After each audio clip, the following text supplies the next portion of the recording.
আমাদের দেশে পরকীয়া প্রেম আছে না নাই?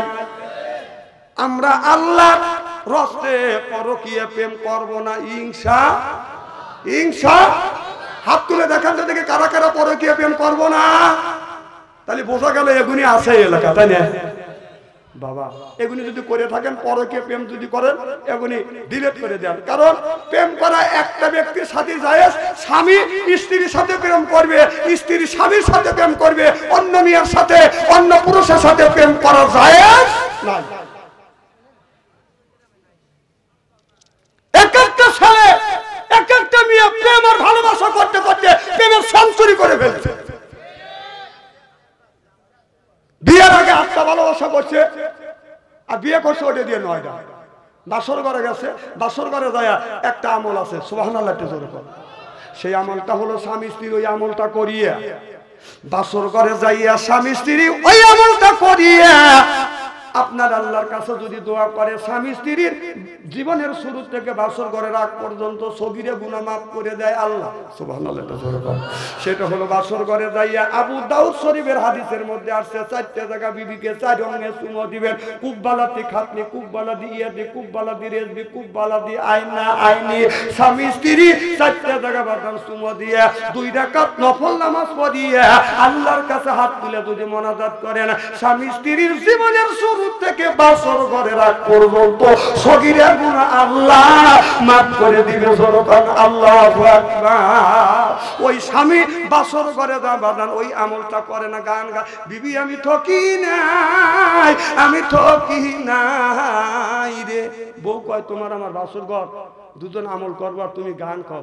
স্বামী বলতেছে আমার চাইতে আজকে আনন্দিত মানুষ নাই, কারণ আত্মা ঠকাইছে, আমি ফার্স্ট ক্লাস বউ পাইছি। কি হয়েছে? বিবি আমি ঠকি নাই, আমি ঠকি নাই রে, তুমি আমার 9 নাম্বার বিবি রে। আমার আগে 8টা, কয় তোক দিয়ে 9টা।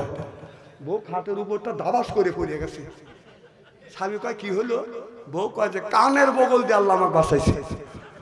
কয় যেমন? তখন বউ উত্তর দিচ্ছে, স্বামী আমি ঠকি নাই, আমি ঠকি নাই রে, তুমি আমার 10 নাম্বার স্বামী রে।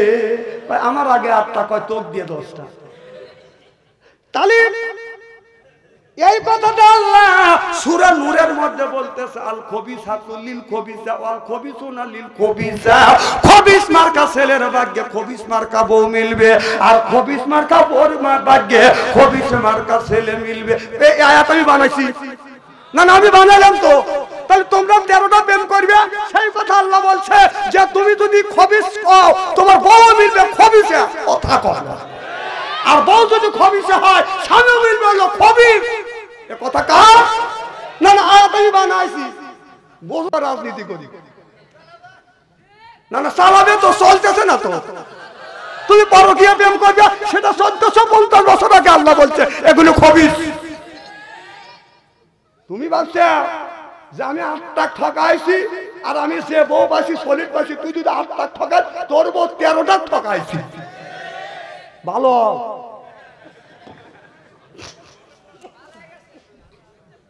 খুব খারাপ লাগতেছে নাকি? এই তো পাম দেওয়া শুরু করলে। আমার ভাইরা, আমার মুসলমান ভাইরা, আল্লাহর হাবিবের পিয়াম্মতেরা, আল্লাহর নবী আখিরি জামানার পয়গাম্বর, গভীর রাত গভীর রজনীতে মা খাদিজাতুল কুবরার ঘরে দরজা নক করলেন। খাদিজা একটা ডাকে দিছে, অমনি দরজা খুলছে। সুবহানাল্লাহ। হযরত আলী রাত 12টার পরে বিবির ঘরের দরজার পাশে গেছে। মা ফাতেমার ঘরের দরজার কাছে যা দেখে যে ঘরের মধ্যে থেকে গুনগুন আওয়াজ শোনা যাচ্ছে। সুবহানাল্লাহ। আলী চিন্তা করলেন গভীর রজনীতে আমার বিবির ঘরের মধ্যে থেকে গুনগুন আওয়াজ শোনা যাচ্ছে, কার সাথে আমার বিবি কথা বলে।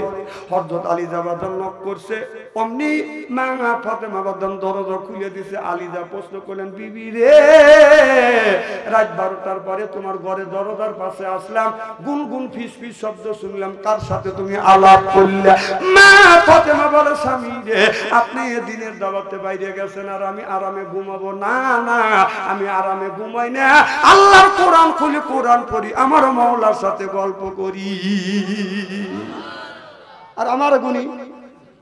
রাত 12টার পরে যা যদি সিরাজগঞ্জ শহর থেকে আসিয়া বিবির ঘরে দরজার পাশে দাঁড়াইয়া যদি গুনগুন শব্দ শোনা যায়, মনের মধ্যে সন্ধি ঢুকে, কারণ যুগ জামানা ভালো না, মোবাইলের যুগ।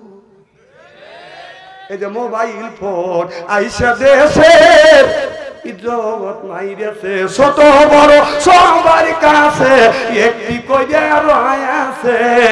মোবাইল ফোন আইসা দেশে ইজ্জত মাইরেছে, 12 বছরের এক মিয়ার হাতে টাচ মোবাইল হাতে হাতে, 12 বছরের এক ছেলের কাছে মোবাইল ফোন হাতে হাতে, কানের কাছে ফোন লাইয়া বাই প্রেমের আলাপ করিতে আছে।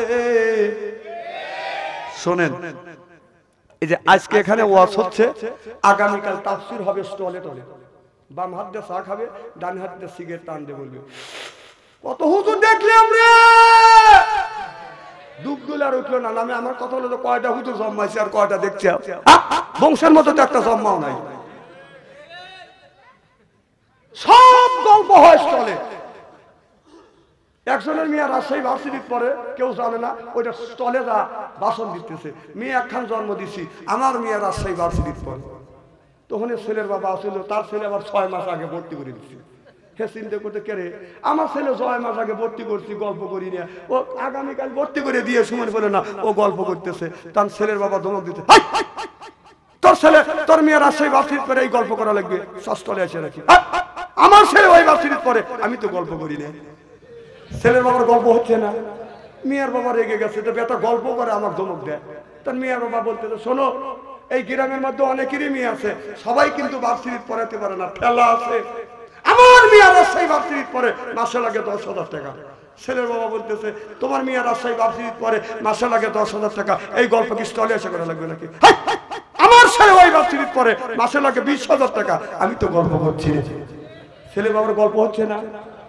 মেয়ের বাবা রেগে গেছে, কি তোমার ছেলে যে ক্লাসে যে ভার্সিটি, আমার মেয়ে সেই ক্লাসে সেই ভার্সিটি, তো আমার মেয়ের লাগে মাসে 10,000 টাকা আর তোমার ছেলের মাসে 20,000 টাকা লাগে, কারণ কি? গাল গপ্পর টাকা পাও না। তার ছেলের বাবা বলতেছে, তোর মেয়ের মাসে লাগে 10,000 টাকা আর আমার ছেলের মাসে লাগে 20,000 টাকা, কারণ হলে এই, তোর মেয়ে মিস কল দেয়, আমার ছেলে ব্যাক করে।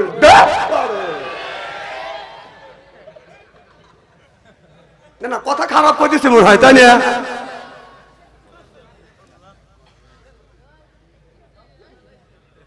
ভাই একবারই চলে যাচ্ছে, আসবেন আমার ভাইরা, খুব খেয়াল করে শুনবেন। আল্লাহ নবী এদিক টাকা এরা কি একবারই খারাপ লাগে রে ভাই?